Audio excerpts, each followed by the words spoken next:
Bom dia a todos. Hoje vamos para o nosso terceiro encontro.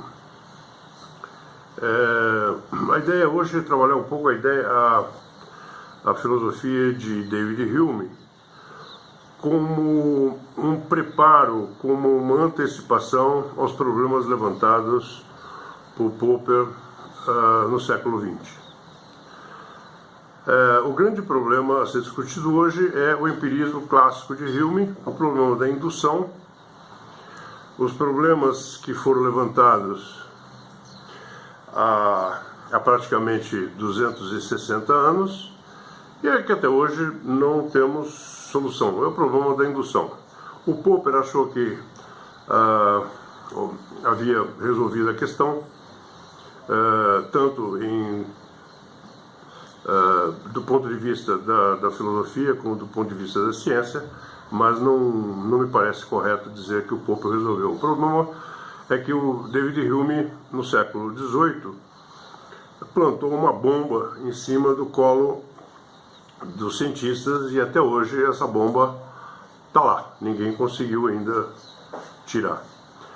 Qual é a questão relevante? Bom, primeiro vamos entender o que David Hume tem como proposta epistemológica, né?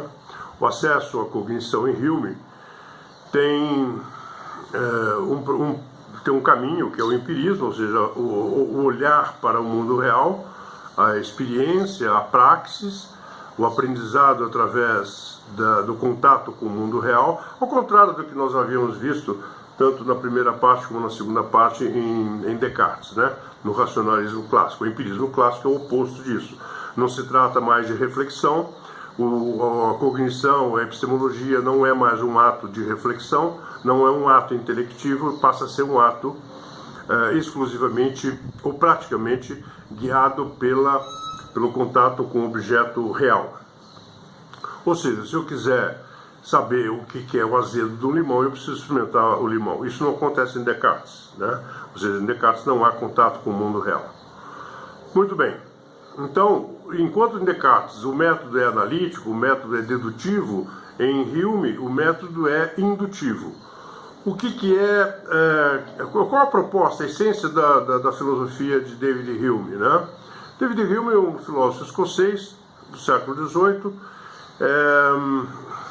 Os economistas fizeram uma grande injustiça com ele na história do pensamento econômico. Ele é mais importante do que Adam Smith, é o fundador da teoria econômica, num trabalho que eu escrevi em 1993 na Universidade de São Paulo, observações sobre a filosofia de David Hume, depois virou tese de doutorado, minha tese de doutorado. Eu explico por que David Hume é mais importante do que Adam Smith. Mas os economistas nunca se preocuparam com isso, também não é a preocupação dos economistas que vai mudar a história. O fato é que ele é muito mais importante, né? Mas David Hume ficou conhecido como um filósofo, né? O que nos conta? A pergunta central é a seguinte: para David Hume, quando você diz eu tenho ideia sobre alguma coisa, a pergunta que vem é de onde você tirou essa ideia, qual é a impressão que você teve disso. Então, nós temos impressões sobre o mundo real. A partir das impressões nós temos ideia, ou seja, ninguém pode falar em trovão se nunca ouviu um trovão. Ninguém pode falar em relâmpago se nunca viu um relâmpago. Essa impressão, esse contato com o objeto do conhecimento é fundamental. A partir disso, você tem relâmpago, trovão, relâmpago, trovão, relâmpago, trovão. Existe, portanto, uma relação de causalidade. Essa relação de causalidade, quer dizer, o trovão, o relâmpago precede o trovão, né? Assim como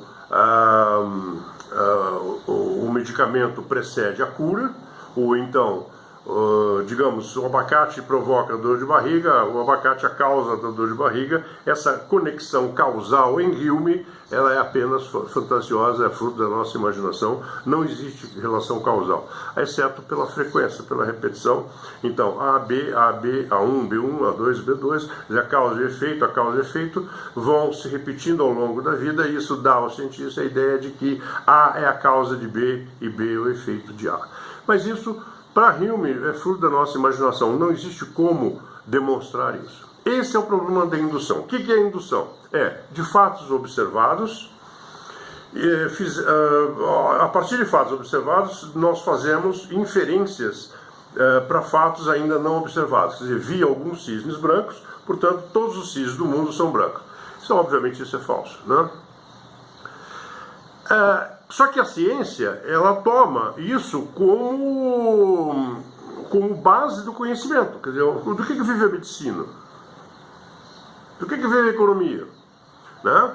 Quer dizer, observação dos fatos, criação de uma relação causal, né? Déficit público é causa de inflação, assim como a Novalgina é a causa da cura da dor de cabeça,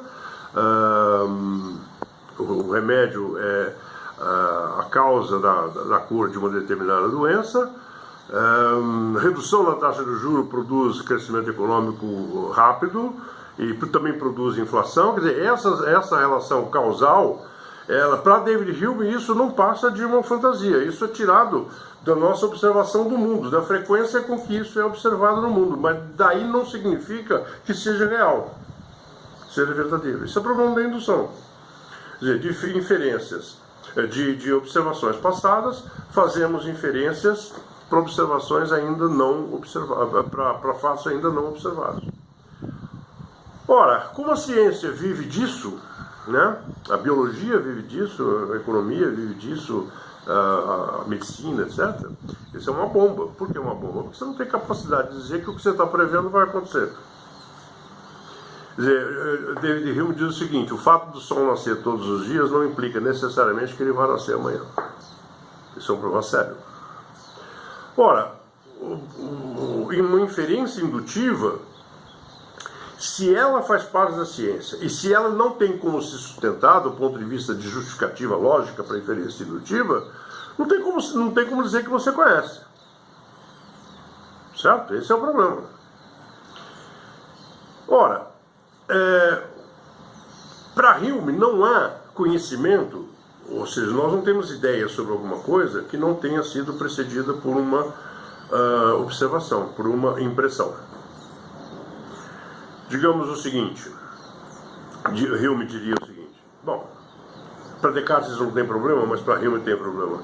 De onde você tirou a ideia de Deus? Se você não teve a impressão de Deus. Então faz parte da fantasia. Faz parte da construção de um mundo da imaginação e não do mundo real, da realidade. De onde você tirou a ideia de que o limão é azedo se você nunca experimentou um limão? O fato de alguém disser para você, não, o limão é azedo, eu já experimentei, não te passa a impressão verdadeira, te passa uma impressão embaçada do mundo real. Portanto, a experiência tem que ser sua e não do vizinho. Esse mundo da experimentação, esse mundo laboratorial, portanto, vamos ao laboratório pesquisar o objeto do conhecimento e daí tirar o nosso conhecimento e a partir disso construirmos a ciência. Esse é o mundo de Hume, que claro é o mundo de Bacon, é o mundo de Berkeley de certa forma, né? Um pouco diferente, mas é o mundo do empirismo inglês do século XVII, de Locke inclusive, do século XVIII, né? E que desemboca no século XVIII com um problema levantado por David Hume que é insolúvel. Não existe justificativa lógica para a indução. Ou seja, o empirismo pode até ser uma forma de acesso cognitivo. Pode ser até, eu diria aqui aos presentes, que é aos participantes, que é uma forma tranquila de se fazer ciência, mas se você olhar por trás dos bastidores, tem um problema que é injustificável. Ah, não, mas deu 98% o R2, o coeficiente de correlação, né? Digamos, inflação e base monetária. Tudo bem, pode até ser mesmo, mas não tem como justificar. Não há como garantir que a próxima expansão da base monetária vai provocar inflação. Não tem como justificar que a próxima o próximo abacate a ser comido vai provocar dor de barriga. Não tem como justificar isso. Apesar de que já aconteceu isso no passado, não implica que vai acontecer no futuro. Ora, a ciência é construída dessa forma, né? Se segunda choveu, terça choveu, quarta choveu, quinta choveu, sexta choveu, sábado é uma expectativa de chuva. Aliás, em economia, as expectativas racionais são construídas nessa base, né? O passado explica uma parte do futuro, ou os economistas acham que é capaz de explicar isso, né? Pode ser que sim, mas não tem justificativa lógica. É uma forma de aproximação do conhecimento, é uma forma de aproximação da cognição, do acesso à ciência, mas não pode ser tomado, não pode ser levado a sério do ponto de vista filosófico. Muito daquilo que Hume nos propõe, então, é fruto da nossa incapacidade de conhecermos, como Descartes queria, única e exclusivamente baseado no método dedutivo ou por construções hipotético-dedutivas. Tem uma frase interessante do Hume, seria uma quase crítica a Descartes, né, dizendo o seguinte: we act before we have time for reflection. Ou seja, nós não temos capacidade de agir depois de pensarmos. Nós agimos sem tempo para reflexão. As nossas atitudes não são baseadas em reflexão, tal e qual o racionalismo clássico, quer seja de Leibniz, quer seja de Hume, de Descartes, propõe. Portanto, a reflexão seria bem-vinda, mas ela não é assim que funciona no mundo real. Ora, é claro que Hume está pleno de razão. Podemos até dar alguns exemplos. Vamos imaginar que vamos pegar um esquimó que nunca conheceu abaixo do Círculo Ártico nenhum lugar. Ora, o que você tem lá? Você não tem umidade, você não tem calor, portanto você não tem precipitação, você não tem relâmpago, você não tem trovão. Vamos pegar o esquimó, ele não sabe, portanto, o que é relâmpago, o que é um trovão. Vamos pegar o esquimó e trazer para São Paulo, dia 20 de janeiro, portanto verão, 4 horas da tarde, cai uma tremenda tempestade. A hora que o esquimó enxergar o relâmpago, ele não vai deduzir que dali vai sair, ou induzir que dali vai sair um trovão. É incapaz disso. Nenhum ser humano faria isso. Ele precisa de pelo menos um exemplar do relâmpago, sucedido de um trovão, para poder, na segunda, fazer... Ele precisaria talvez uma segunda para poder fazer a expectativa de que a partir do relâmpago vai haver um trovão. Sem isso, não há como fazer essa previsão. Portanto, nós não temos conhecimento do mundo se não for pelo hábito, se não for pela frequência, se não for pela repetição. É essa repetição que nos provoca, que nos proporciona o acesso à indução.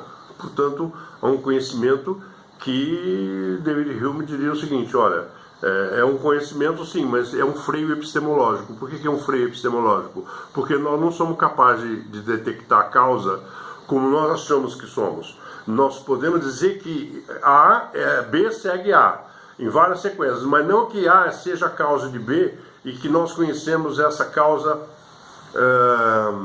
com 100% de certeza.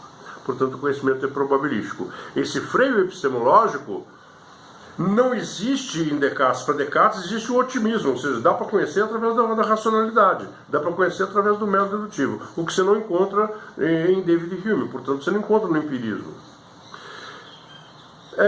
É claro que Locke passou por isso, Berkeley passou por isso, como filósofos que sustentam o conhecimento através da experiência, do empirismo e tal. Porém, David Hume foi o que levantou o problema. Existe um problema, sim. O fato de que você tem um trovão depois do relâmpago, em várias sequências, não implica que depois do próximo... Você não tem como demonstrar que depois do próximo relâmpago vai haver o trovão. Assim como você não tem como chance nenhuma de demonstrar aqui e agora que amanhã o sol vai nascer. Apesar de que nunca tenha falhado. Quer dizer, o que Hume, inclusive, diz o seguinte: ninguém apostaria em plena consciência, né, a não ser que fosse louco, ninguém apostaria o seu salário de um ano num dado não viciado que caísse 1000 vezes o número 6. E que na 11ª vez apostaria que vai cair o número 6 novamente. Não está garantido isso. Não está garantido isso. Portanto, a indução, ou o problema levantado por Hume, o problema da indução, é um freio epistêmico, um freio epistemológico. Nós não podemos dizer nós conhecemos. Nós podemos dizer que provavelmente é o que nós achamos que seja, mas não o que seja. Esse freio epistemológico, ele tem um problema grave embutido nisso, que é essa bomba colocada no colo do cientista. É o seguinte: a ciência vai sendo derrubada, ano após décadas após décadas, vai sendo substituída, não é por outro motivo, não. O que é tomado como verdade hoje pode não ser amanhã. Essa fragilidade da ciência, essa fragilidade da estrutura cognitiva do ser humano é levantada por Popper mais tarde, a partir do século XX, né, que nós vamos ver oportunamente. No próximo encontro, nós vamos ver que o Popper tenta consertar esse problema e de forma nenhuma conserta. Eu não estou sozinho nisso, não, estou bem acompanhado. Existe uma série de professores de filosofia no mundo todo, né? Agora mesmo, recentemente, tivemos um encontro e não está resolvido isso, e nem tem chance de resolver. O problema da indução não pode ser resolvido na forma proposta pelo Popper. Mas voltando à questão do Hume, nós podemos acrescentar a matemática, a geometria, nós podemos acrescentar a racionalidade ao processo cognitivo. Porém, nós não podemos abrir mão da experiência. Quer dizer, o mundo laboratorial, a bancada do laboratório é fundamental para a continuidade do conhecimento. Levando em conta, carregando no bolso a mensagem de que o problema da indução está lá, latente. E um incômodo, né, para a biologia, um incômodo para a medicina. Até uns anos atrás, a medicina apoiava com todas as letras a ideia de que a alimentação através de determinados tipos de produtos gerava problemas cardíacos. Os R2, os coeficientes de correlação, colesterol e gordura eram altos. E daí? E agora? Não tem isso não. A gema não é o problema. A gema do ovo. Assim como outros problemas, né? outros tópicos da medicina, da biologia, da bioquímica, etc. Né? O que é verdade hoje não pode não ser verdade amanhã, e um dos grandes causadores dessa fragilidade, dessa instabilidade do ponto de vista do conhecimento humano, é o fato de que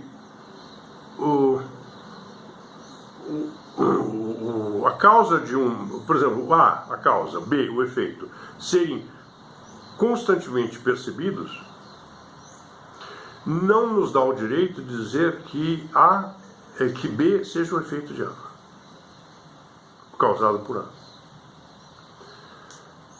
A base do empirismo, ou seja, o acesso ao mundo real, o contato com o mundo real, inclusive, a teoria econômica construída por David Hume, ela é totalmente empírica. Olhava-se, o que David Hume fala em alguns trabalhos como of money, a questão da dívida pública, a questão do balanço de pagamentos, taxa de câmbio, etc., a recessão, etc. A teoria da inflação dele é nitidamente empírica, tirada dos dados das estatísticas do Reino Unido no século XVII, século XVIII. Tanto é que no meu trabalho sobre Hume, eu digo até que não sei se Hume é um mercantilista tardio ou um clássico precoce, um liberal, né, precoce, mas a teoria do balanço, do ajustamento automático do balanço de pagamentos e a teoria da inflação do Hume, baseada na expansão de moeda, ela é não somente clássica, mas tem 260 anos e não tem muita novidade em cima disso não, inclusive com as defasagens distribuídas. Tá claro lá. Os economistas é que não têm o hábito de fazer justiça às coisas. Muito obrigado pela participação de hoje, pelo encontro, e voltaremos no próximo encontro então com poker. Muito agradecido.